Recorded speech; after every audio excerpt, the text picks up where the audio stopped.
안녕하세요, 여러분. 혹시 그런 경험 없으신가요? 어떤 직무 교육은 머리에 쏙쏙 들어와서 평생 가는 자산이 되는데, 또 어떤 교육은 듣는 순간 그냥 다 날아가 버리는 경험이요. 이게 단순히, 지루했어 하고 끝날 문제가 아니거든요. 여기에는 아주 과학적인 이유가 숨어 있습니다. 지금부터 그 비밀의 문을 저와 함께 열어보시죠. 아마 다들 한 번쯤은 회사에서 꾸벅꾸벅 졸면서 지루한 교육을 억지로 버텨냈던 기억이 있으실 거예요. 자, 그래서 이번 시간에는요, 도대체 무엇이 이 기억에 남는 교육을 만드는 건지, 그 뒤에 숨어 있는 심리적, 철학적 원리들을 속 시원하게 파헤쳐 보려고 합니다. 더 이상 우리의 소중한 시간이 낭비되는 일은 없어야 하니까요. 자, 그럼 가장 먼저 이 모든 이야기의 출발점이라고 할 수 있죠. 인적 자원 개발, 우리가 흔히 HRD라고 부르는 게 도대체 뭔지 그 개념부터 확실하게 짚고 넘어가겠습니다.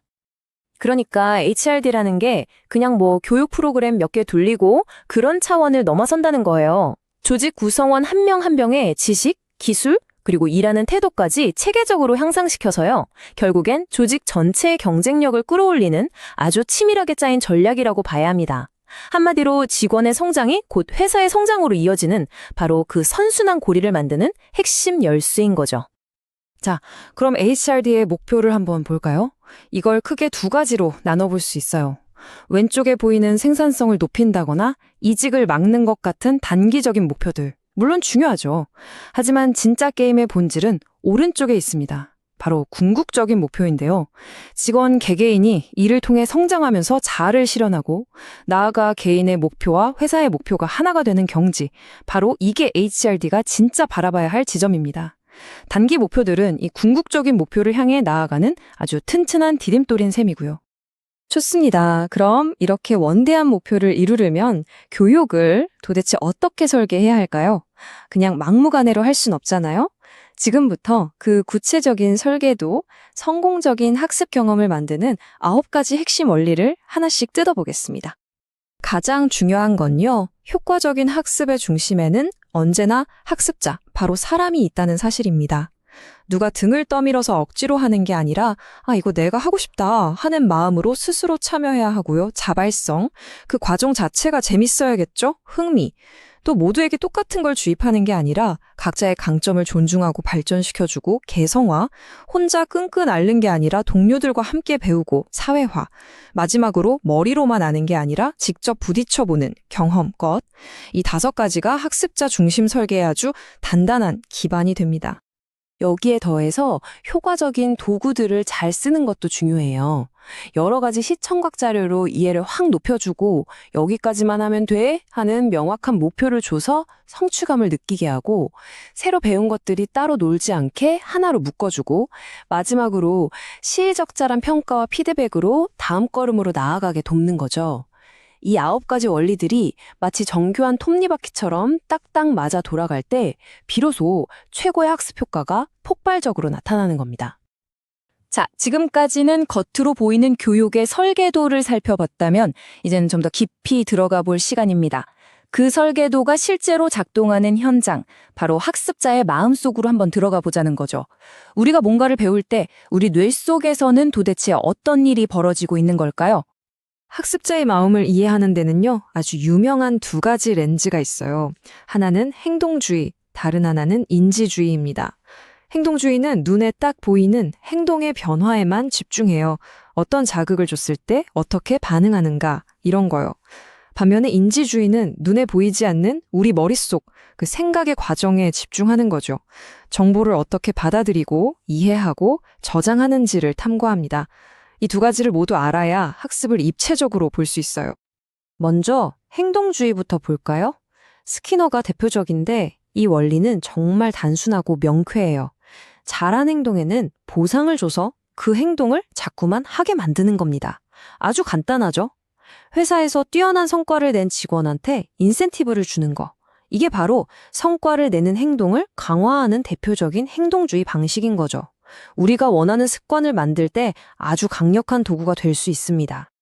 그런데 브루너 같은 인지주의 학자들은 여기서 한 걸음 더 나아갑니다. 잠깐만요. 사람이 그렇게 단순한가요? 하고 묻는 거죠. 진짜 배움이라는 건 단순히 보상받으려고 행동을 반복하는 게 아니라는 거예요. 그 지식의 근본적인 원리나 구조를 스스로 깨닫는 과정, 그게 진짜 학습이라는 거죠.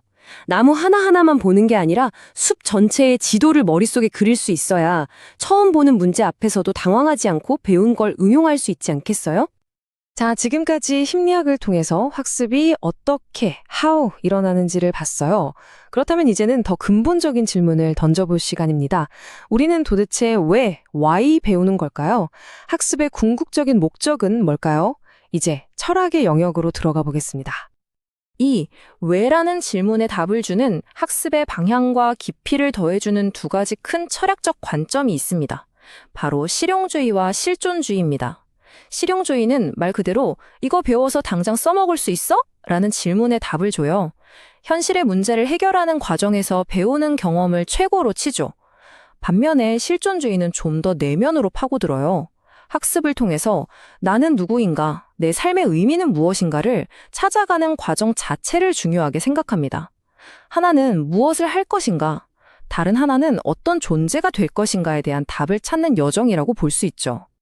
실용주의를 대표하는 존 듀이의 이 말을 보면 그 철학이 아주 명확하게 드러납니다. 교육이 단순히 미래를 위한 준비운동이 아니라는 거예요. 지금 당장 내 앞에 놓인 현실의 문제를 해결해 나가는 과정, 그 삶 자체가 바로 교육이라는 거죠. 책상에 앉아서 배우는 죽은 지식이 아니라 현장에서 부딪히고 깨지면서 얻는 살아있는 지혜, 그걸 강조하는 겁니다. 자, 반면에 실존주의는 우리에게 아주 도발적이면서도 중요한 질문을 하나 던집니다. 당신의 성장은 정말 당신 자신의 선택입니까? 이 질문의 핵심은 이거예요. 진정한 성장은 누가 떠먹여주는 교육으로 이루어지는 게 아니라는 거죠. 나는 앞으로 어떤 사람이 될 것인가를 스스로 자유롭게 선택하고 그 선택에 온전히 책임질 때 그때 비로소 진짜 나의 성장이 시작된다는 깊은 통찰을 담고 있습니다. 자, 보세요. 지금까지 우리는 학습의 방법론을 다룬 심리학, 그리고 학습의 목적을 다룬 철학이라는 어떻게 보면 좀 다른 두 개의 렌즈로 HRD를 들여다봤습니다. 그럼 이제 가장 중요한 질문이 남았죠. 이 서로 다른 조각들을 어떻게 하나로 합쳐서 진짜 강력한 성장의 시너지를 만들 수 있을까? 이제 그 마지막 퍼즐을 맞춰 보겠습니다. 이 네 단계의 흐름이 바로 한 사람이 온전히 성장하는 가장 이상적인 그림이라고 할 수 있습니다. 먼저 스키너의 방식처럼 긍정적인 피드백으로 잘한 행동에 동기를 불어넣어 주고요. 그러다 보면 브루너가 말한 것처럼 학습자 스스로 지식의 큰 그림과 원리를 깨닫게 됩니다. 거기서 멈추는 게 아니라 듀이가 강조했듯이 배운 걸 현실 문제에 직접 부딪혀 보면서 진짜 내 것으로 만들고요. 그리고 마침내 이 모든 경험을 바탕으로 아, 나의 성장은 내가 만들어가는 거구나 하고 깨닫는 실존주의적인 주체로 거듭나는 거죠. 바로 이 선순환이 핵심입니다. 자, 오늘 이야기의 마지막입니다. 이 질문 하나를 여러분께 던지면서 마무리할까 합니다. 오늘 우리가 함께 나눈 모든 내용이 이 질문 하나에 담겨 있다고 해도 과언이 아닐 거예요. 여러분, 여러분이 속한 조직은 단순히 정해진 기술을 훈련시키고 있습니까? 아니면 한 사람 한 사람의 잠재력을 믿고 그 사람이 스스로 성장하도록 돕는 진짜 사람을 키워내고 있습니까? 이 질문에 대한 여러분의 답이 바로 우리 조직과 우리 각자의 미래를 결정하게 될 겁니다.